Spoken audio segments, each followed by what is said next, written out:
It's Adam Lavelle, KnuckleTFUp.com, coming back to you to talk about yet another terrific show. This one is Muay Thai again. There was no bare knuckle boxing or bare knuckle fighting this weekend. There was no dirty boxing this weekend. But every weekend we get two shows. One on Friday from One Championship Fighting, and it's mixed. It's a bunch of different style of fighting, but a lot of Muay Thai. And then every Saturday on DAZN, DAZN app, we get Ramadan World Series every freaking Saturday. What a blessing that is. So I know my weekends are at least going to be full of Muay Thai. And RWS, Ramadan World Series, RWS for short, make it easy on me, guys, was once again this Saturday, the 20th, September 20th, 2025. And this show kicked off with the ladies. We're talking about an American. Now, I'm saying it that way because I haven't seen too many Americans here in RWS. It's just, not saying they don't come along, but since I've been watching, I don't know if I've seen any. Not that I can recall, but I could be wrong there. But Jenny Freitas came in from the United States and took on Jenna Whiteman, who, if I remember correctly, was from the UK. So we got two English ladies here, and this was pretty good. They started off the first round. Now, keep in mind, these are three rounds, but only 2 minutes. The ladies' matches, the ladies' fights, the ladies' bouts are shortened to 2 minutes instead of 3. And I like it. I kind of wish all the fights were that way, because not just because they're quick, but because it says, man, you better move. You better get something done. You better get in there and work, because you don't have hardly any time. I like it. But Jenny and Jenna, just a little bit of different, Freitas and Whiteman, they started with a bunch of teeps, each of them just doing the forward kick over and over and over. Not a whole lot else. Kind of surprised me. Wasn't boring.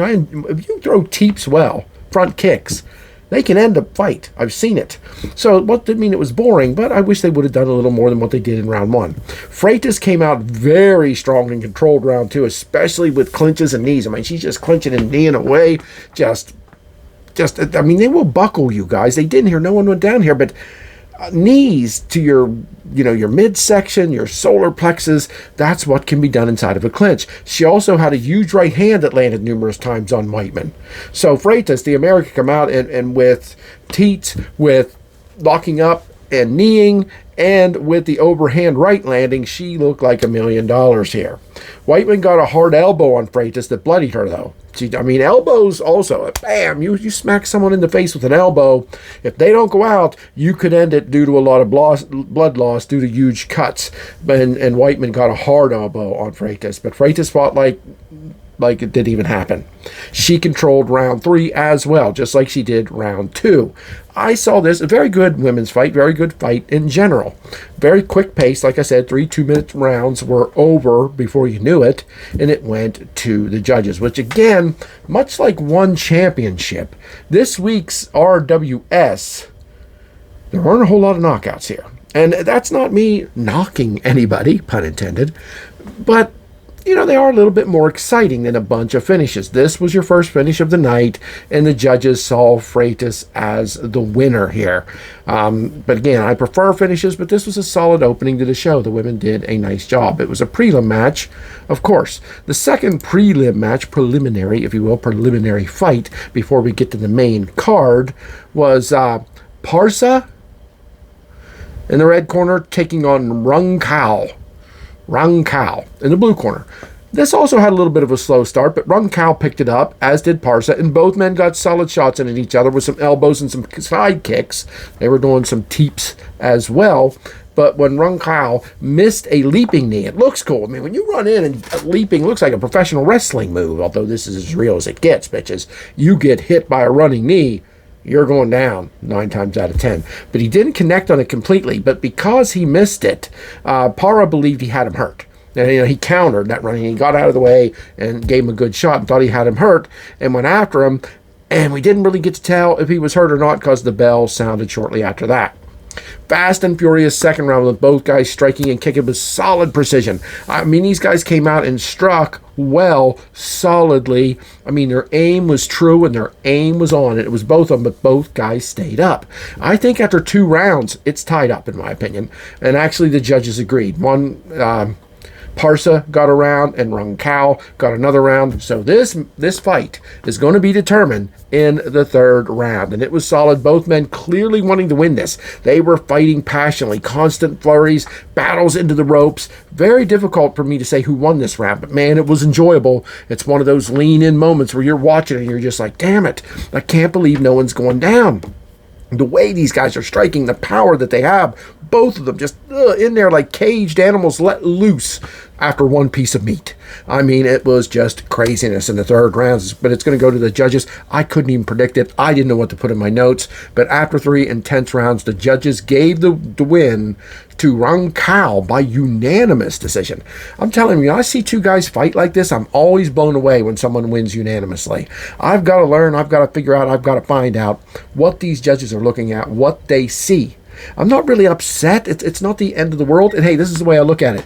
If you can't end a fight, if you can't take your opponent out, you get what you get, brother. It goes to the judges. Never let it go to the judges. And I'm not saying this was wrong, but I'm shocked that it was unanimous, and I'm always, very frequently at least, finding myself feeling that way in decisions. The third fight, which was the start of the main card, was Hong Chao Young in the red corner taking on Hamza Sabri in the blue corner.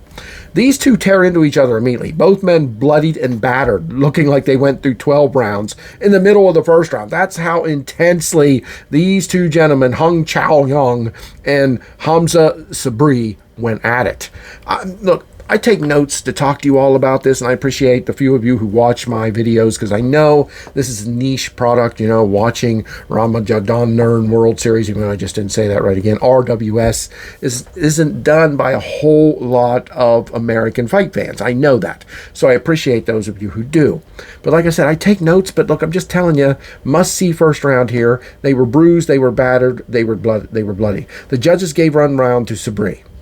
Round 2 barely got underway until the ref was asking the doctor to take a look at a deep slice on Young's face. Hong Chao Young. It was up around his eye. It was long. It was very deep. That sucker's going to take probably, 8 to 10 stitches to close. And the doctor said, no, we can't risk a fighter's health, a fighter's eyesight. We can't risk this going into the bone or something if they keep going another 2 rounds.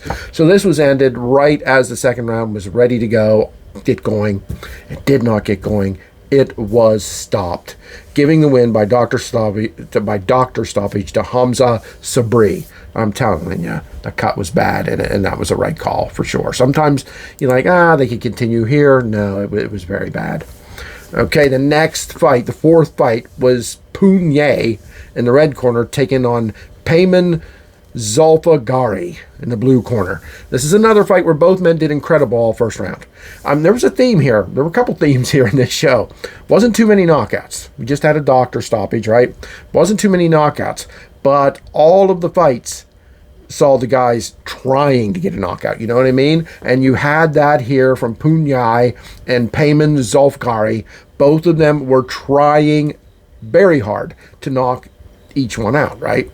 Zulfagari had a cut on the top of his forehead as he sits down between rounds, but overall the first round was pretty even, and this wasn't going to be a doctor stoppage cut. It was like a trickle of blood, wasn't really blinding him, wasn't really affecting him too badly. The judges gave that first round to Zulfagari, though, and Muay hit 4 big elbows in round 2.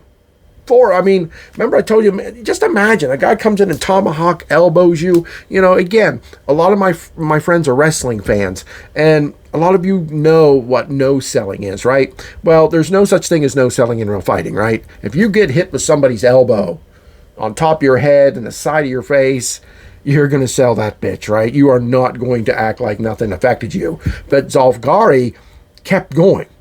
So once in a while, in real life, somebody can take a gigantic elbow shot to the head and face and continue to go. Impressive as hell. They scored points. They didn't hurt Zulfagari too badly. At least he didn't sell them, if you will, even though they really hurt. But I'm sure they scored points. That's for absolutely sure. Who will the judges give this round to? Zulfagari won round 2, so now he's up 2 rounds to 1.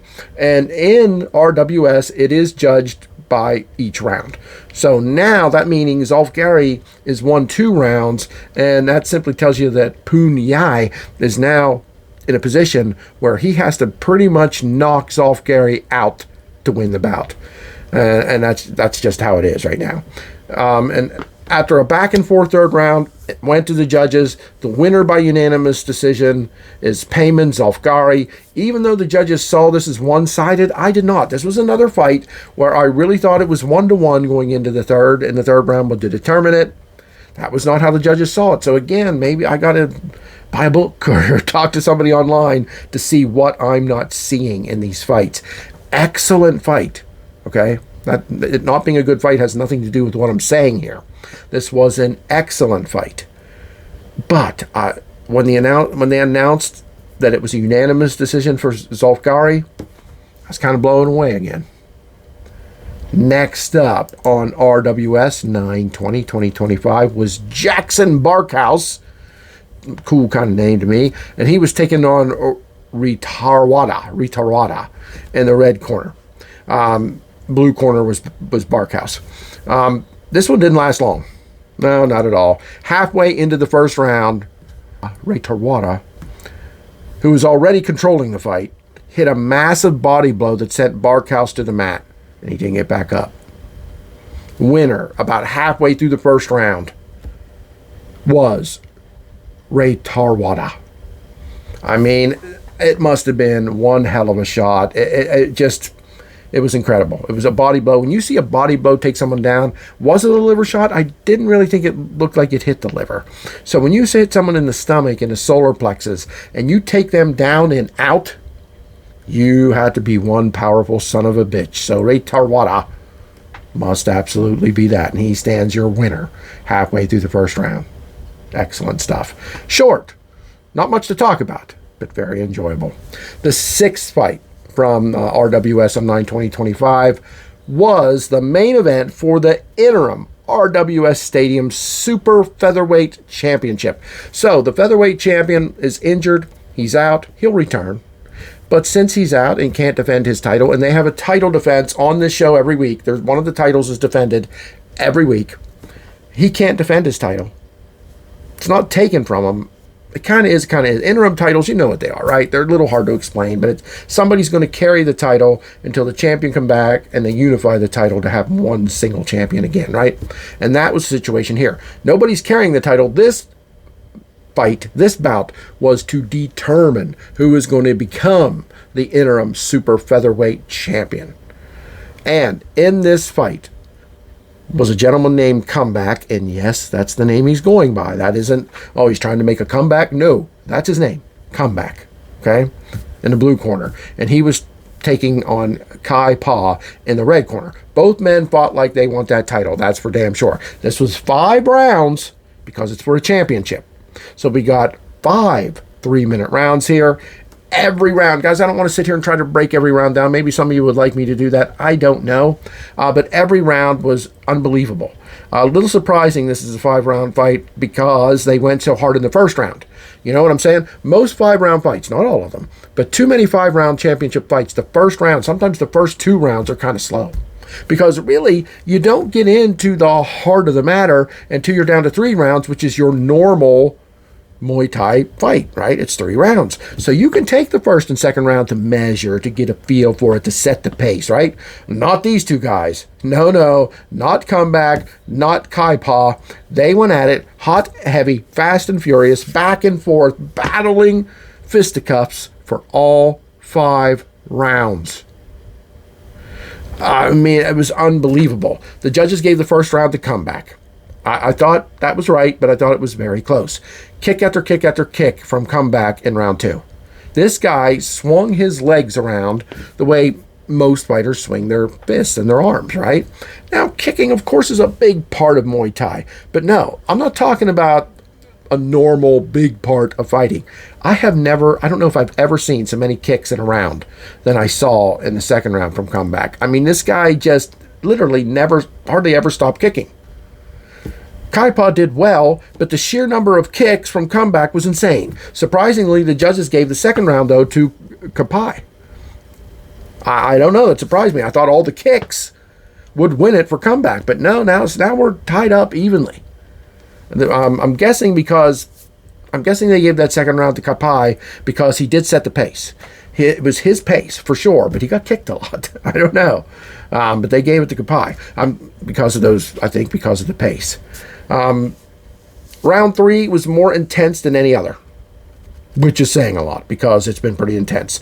Kapai, however, did get a significant cut just above his eye that could stop the fight. It was running down into his eye.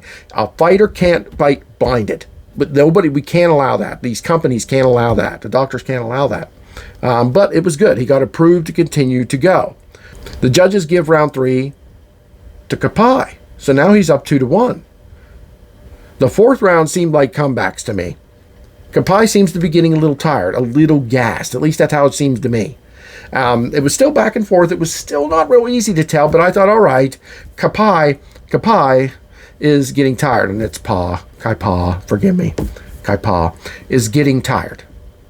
And I thought that was noticeable. So I thought, not just for that reason, but I thought Comeback won that round. But now the judges gave it to Kaipa. So now Comeback's in a situation where he has to knock Kaipa out to win this championship. He has to. And he didn't. The 5th round was fun to watch, but I'm just telling you right now, they couldn't get it done. Comeback couldn't get it done. He couldn't get the knockout. So he loses here. And the new RWS Super Featherweight champion by unanimous decision is Kaipa. A very solid main event, unbelievable action. Again, here I am thinking the fight was closer than it ended up being in the judges' eyes, but it's a very enjoyable fight, and congratulations to the new interim Super Featherweight champion, Kaipa. But hold on, we had one more fight. RWS likes to put a fight on after the main event. I'm not really complaining. I'll take another fight, but it's different. I hardly ever see that done unless some reason they have a whole lot of time on pay-per-view, but this isn't pay-per-view. I don't know. I'm not complaining. Let's take a look at the final fight. It was M16. Yes, that's what he goes by. We just had a fighter who goes by Comeback. Now we have a fighter that goes by M16, right? He's in the red corner. He's taking on Probin, who's in the blue corner. This ended in 26 seconds. Just as simple as that. I mean, they no sooner came out to the center of the ring. M16 throws a side kick. I mean, it must have been a hell of a side kick. It must have broke a rib or something. Because, I mean, he tried to catch it. Probin tried to catch it. He kind of did with his forearm, but it must have went in there so hard. And maybe he threw his arm on it, made it even harder. I don't know. I'm guessing here. Because that dropped him. He was down. He was out. 25 seconds into the first round, M16. And he does that too, so that's why I'm doing it. M16 stands as the winner of this match almost as soon as it started. Very good show overall. Personally, I like to see more knockouts. This last match was amazing. There was one or two other ones that were great with that. That doesn't mean the ones without knockouts were bad. That's not what I'm saying. Most of them were excellent fights. That just, you were waiting for somebody to drop, and unbelievably nobody did with the power that was displayed. I'm giving this an 8.5 out of 10.